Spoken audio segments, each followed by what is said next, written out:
you from? I am Tou Ger Billy Lor. I am from Eau Claire, Wisconsin, and I am a college student and also a shaman. What does shamanism mean to you? Shamanism and animism to me is Hmong belief, right? When you talk about that, if you want to base it off like anthropology terms, you have to talk about animism, which is the belief that there's a divine force within every natural object. So you have like lakes, rivers, stones, mountains, and that is one thing, and it really answers to worship, which is something Hmong people do. But shamanism to me is when Hmong people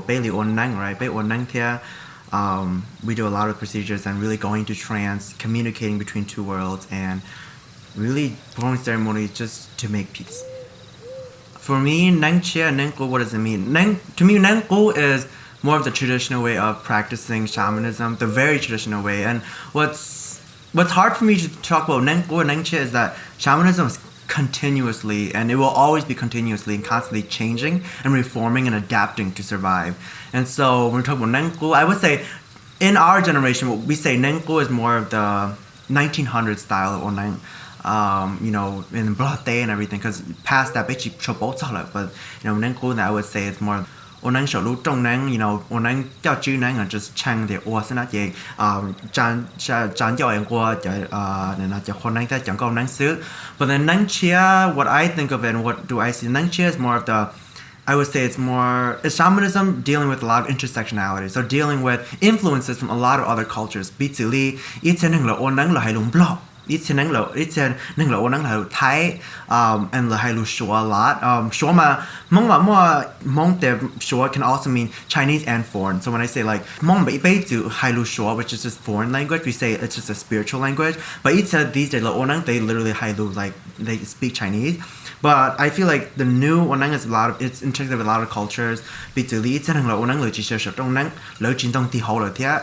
It's Onang ma lo do chi the normal tools anymore. So I feel like the new Nang is just a new way of practicing. It's just a new way of being able to adjust to where you are. Because for example, có một sai nó chỉ nang nhau mình cả tế này giờ nang chia là sợ họ tế cho nó tôi chỉ là nang really adapting to the lifestyle, the westernized lifestyle. But giờ nang là nang chia sợ là thấy tế thế mà tế mà là sợ very differently too. And adapting to that lifestyle. Giờ nang bị xử lý với mình là thấy tế của bỏ là ít cho nang là sợ nang chia là tăng là cho tha trong linh blood tăng là cho là hư là cho hơi sana. So I feel like a lot of it is really nang chia I think it's just more of I think we say Nang Chia because we're not used to it yet, but eventually the Nang Chia will become Nang Gu in the future as well. And so that's how I really define it. This statement is taken from Wikipedia article about shamanism under the title Hmong Shamanism. Being a Hmong shaman represents a true vocation chosen by the shaman god Shi Yi. The shaman's main job is to bring harmony to the individual, their family, and their community within their environment by performing various rituals, usually through trance. Is this correct? Is one chosen by a shaman god? Is Shi Yi a shaman god? Yeah, people are chosen from shamans. Originally, the origin story, which is the folklore, the origin story in Shi Yi, you have to Tou Nang to Shi Shi threw all his shaman tools Tou Nang into the world. Cá chuồn tá lo, cho tot lo, cho tay na hậu na, nên từ khởi tới nên từ chang on nang. So the people that Shi cho they got more they got so nang, but yeah, to pay on nang lo, pay cho nó pay on nang lo mà chỉ pay cho hay Shi sai pay up. When a shaman performs the ceremony though, we call upon Shi. We call ourselves Shi as well, to mask our identity, to bring strength, to really summon strength within us. But I think Hmong là bên chân hay tiệt chỉ hay Shi to sai có Shi thầu when the religion started, nó chỉ bé tiệt Shi to sai. But then now as things go on, we say bao nhiêu giống to sai, or they thầu bên tiệt to chỉ. You will really rarely hear Shi to ji. Usually to jaw and a lot of times you